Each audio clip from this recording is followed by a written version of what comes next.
जय जय श्री राधे साथियों, स्वागत है आपका ज्ञान की ओर में। आप सभी को बहुत बहुत बधाई हो भगवान श्री कृष्ण के जन्म उत्सव की, जो आप सभी ने अपने अपने घर में मनाया। ठाकुर जी को रिझाया, उनको भोग लगाए, माखन मिश्री का भोग लगाया, उनकी सेवा की। आप सभी बधाई के पात्र हैं।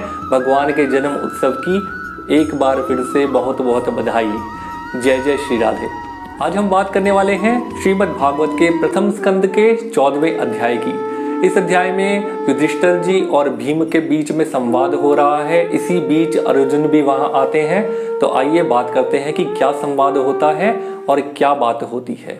जय जय श्री राधे। साथियों, अर्जुन कई महीनों से द्वारिका गए हुए थे और वे लौटकर नहीं आए थे।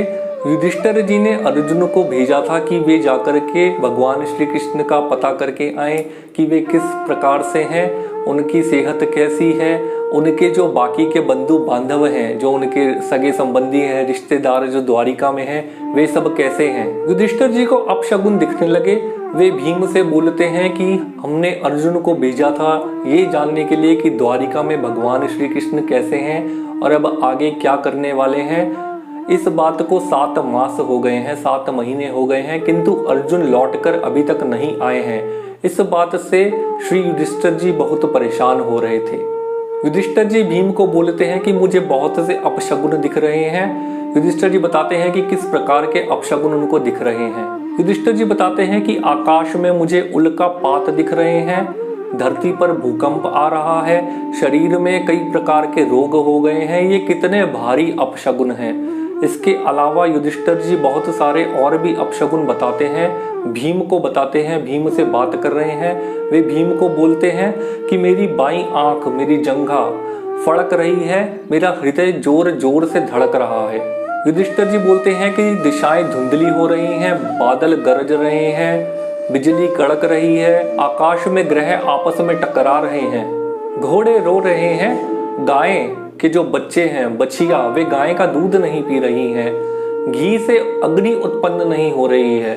सब अपशगुनों को लेकर के युधिष्ठिर जी बहुत ही चिंतातुर हो रहे हैं। और इसी दौरान में अर्जुन अपने भरे हुए नेत्रों में, अपने नेत्रों में जल भरे हुए युधिष्ठिर जी के सामने प्रकट हो जाते हैं, युधिष्ठिर जी के सामने आ जाते हैं। बहुत चिंतातुर है, मुख लटका हुआ है, ऐसा श्रीमद् भागवत में लिखा है। और उन्हें देख करके युधिष्ठिर जी उनसे पूछते हैं कि अर्जुन, मुझे बताइए कि आपका मुख क्यों लटका है, आप इतने चिंतातुर क्यों हैं, इतने परेशान क्यों हैं।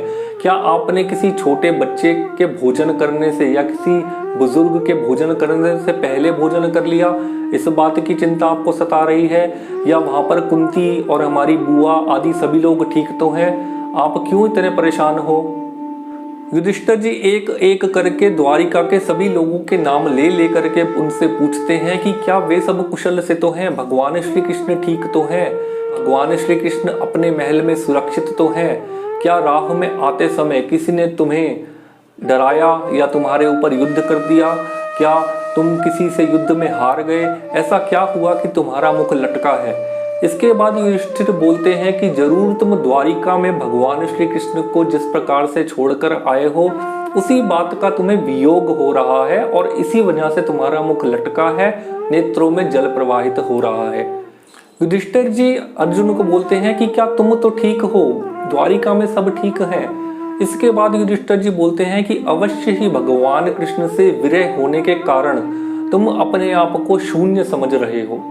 ऐसा कहकर युधिष्ठिर जी शांत हो जाते हैं और यहाँ पर प्रथम स्कंद का 14वां अध्याय समाप्त होता है। जय जय श्री राधे।